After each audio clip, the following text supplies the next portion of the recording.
The war in Ukraine is still raging. June 1st, 2026.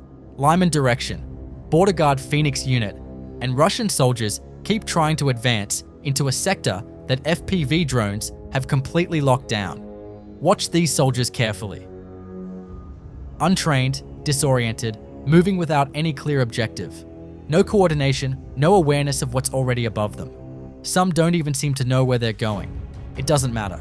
The drones always find them. This is what Lyman looks like in 2026. Not a battle. A drone-controlled zone where every attempt to advance ends the same way, every time, without exception. This soldier remained crouched inside his trench, waiting as the drone approached. He didn't even attempt to run. The panic of seeing the drone seemed to leave him unable to react. In the end, he became its target. When fear makes you freeze, what chance do you have to survive? This soldier believed he could escape the drone by hiding behind a tree. He was mistaken. Northern Donetsk region. Rubaka unit drone operator already tracking a Russian soldier. He spots the drone and stays calm. No panic, no running. He moves deliberately into the tree line, using the trees as cover. It doesn't work. A munition dropped from above first. Then the FPV closes in. 2 strikes. The composure he showed didn't change the outcome. As the drone approaches, it's unclear what this Russian soldier, lying on the ground, is doing. Is he holding a phone or something else? Either way, the outcome remains the same. One of the most desperate moments on the front line. A Russian soldier spotted alone in open terrain by a drone operator from Ukraine's 210th Assault Regiment knew he was being watched. As an FPV drone closed in, he tried to draw his weapon and defend himself, but something went wrong. He struggled to get the weapon ready as the drone rapidly approached. Seconds later, the FPV reached him and he was unable to escape. In the Donetsk region, this Russian soldier was spotted by reconnaissance drones from the 414th Magyar Birds while trying to cross Ukrainian defensive wire obstacles. After struggling for a while, he finally made it through. What he didn't know was that an FPV drone had already been dispatched toward his position. He immediately headed for the nearest tree line, hoping to find cover, but the drone was already closing in. By the time he saw it, it was too late. When a soldier successfully crosses defensive wire, only to be struck immediately after. At what point in an advance does any progress actually mean anything? Southern Donetsk region. A Ukrainian drone operator scanning the terrain, looking for any sign of Russian presence. At first glance, nothing. Open ground, tree line, no obvious movement. The operator keeps searching, methodically, patiently, knowing exactly where to look and how to read the terrain. Then, a soldier under a tree, completely still, not moving a single muscle. Stationary as a tactic, actually the most logical response to a drone. Movement gives you away instantly, but this operator wasn't fooled by stillness. He found him anyway. A drone operator from the 427th SBU Brigade was pursuing 2 Russian soldiers on motorcycles. As they sped across the terrain, one of them hit a mound and became airborne. While the motorcycle was still in the air, it became the target of an FPV drone. 67th Mechanized Brigade, Iron Falcons drone team, Alexandrivka direction, Russian vehicles and infantry targeted across the sector. The Iron Falcons working through every movement they can find. Vehicles on the road, soldiers on foot, anything that enters their coverage area. No vehicle reaches its destination. No soldier crosses this sector undetected. Ukraine's 63rd Mechanized Brigade, 3rd Army Corps, and the footage shows what this front looks like, one soldier at a time. Some fight back, some run, some hide and stay perfectly still. Each one approaches it differently. Each one reaches the same conclusion. This is what drone saturation actually means in practice. It's not one dramatic strike. It's this, repeated endlessly. Soldier after soldier, engagement after engagement. Every response exhausted and found wanting. The front doesn't move because of a single decisive moment. It moves because of 1,000 moments exactly like these, when every response a soldier tries leads to the same result.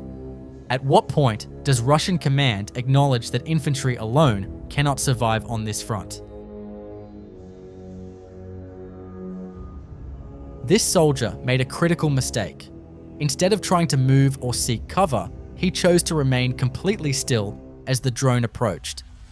Against experienced drone operators, that tactic offered little protection.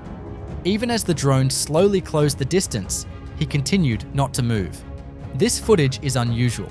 Ukrainian soldiers have found a creative way to camouflage their military vehicle, disguising it as a house. The vehicle moves along the front line, disguised as a residential structure. Kostiantynivka, Donetsk Oblast. A Ukrainian MiG-29 fighter jet struck a railway station building where Russian infantry had taken cover. Using 2 precision-guided bombs, the building collapsed. The soldiers inside did not come out. When a reinforced railway station can be leveled by 2 bombs, how does any fortified position survive on this front? Pokrovsk direction. ADAMAHA drone unit.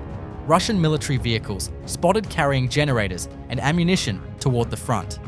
FPV drones close in. Strike after strike. The vehicles stop moving. The cargo never arrives.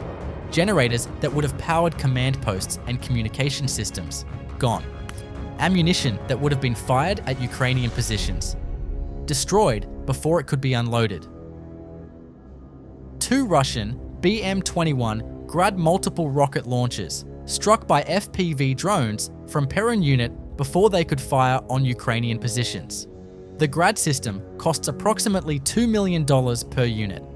The FPV drones that destroyed them, around $500 each, $4 million worth of artillery, taken out by $1,000 worth of drones. This is the cost asymmetry that defines this war. The weapon that stops the Grad costs a fraction of a percent of what the Grad costs to replace. An FPV drone struck a group of 8 Russian soldiers. No matter what they tried, running, hiding, scattering, nothing worked. The approaches to Donetsk are getting hotter.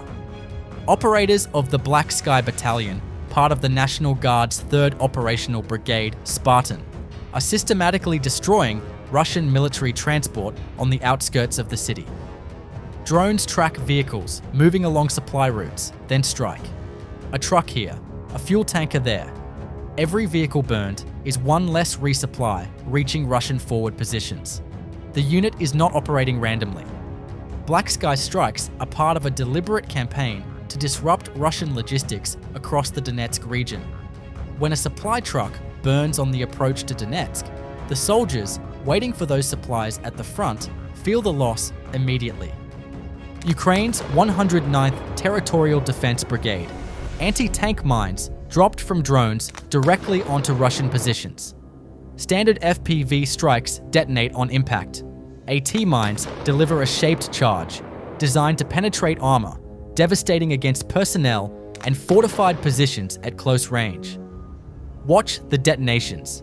The positions that Russian forces had dug in and fortified didn't hold up against what came from above. Apachi drone unit. 2 Russian artillery guns and a UAZ supply vehicle destroyed in a single operation. Artillery without ammunition is useless. The UAZ was the link between the ammunition depot and the guns. Strike the supply vehicle and both guns lose their ability to fire. Watch the sequence. The guns targeted directly, then the vehicle that was keeping them operational. All 3 eliminated in the same sweep. Berdyansk, Zaporizhzhia region. A Russian dry cargo ship, the Leonid Pestrikov, was struck by 2 Ukrainian drones while moored at berth number 3 in the port. The drones carried 50-kilogram cumulative warheads, and the ship sustained significant damage. The 422nd Separate Unmanned Systems Regiment and the 412th Brigade, Nemesis, of the SBU carried out the strikes. The Leonid Pestrikov is a Volgodon-class cargo vessel known to have been involved in transporting ammunition for Russian forces as well as exporting grain from the region. The ship had been hit in previous attacks on May 14th and May 30th to 31st. That's everything for today. Here's where the front stands as of June 1st, day 1559 of this war. Over the past day, 276 combat clashes were recorded. Russian forces launched 86 airstrikes, dropped 264 guided bombs, and deployed over 8,500 kamikaze drones. Russian total losses have now crossed 1,365,470 personnel, with 1,410 casualties in the last 24 hours alone. Overnight, Ukrainian drones struck multiple targets deep inside Russia. The Saratov oil refinery, one of Russia's key fuel facilities with a capacity of 7 million tons per year, was hit and set on fire. A dispatch station of a major oil pipeline in the Kirov region was struck, along with an oil depot in Rostov region where the fire spread over 3,600 square meters. Ukrainian forces also attacked a command post in Kursk region, UAV command centers in Belgorod and Donetsk regions, and an oil terminal and gas storage facility in occupied Crimea. In a separate large-scale operation, the SBU struck 4 strategic Russian airfields in a single night, damaging or destroying 41 aircraft, including 2 95, 222 M3, and a 50 early warning planes, causing an estimated $7 billion in damage. The front holds. The drone war never stops. No refinery, no airfield, no command post is safe. Subscribe for daily Frontline coverage. No agenda, just the facts. See you in the next one.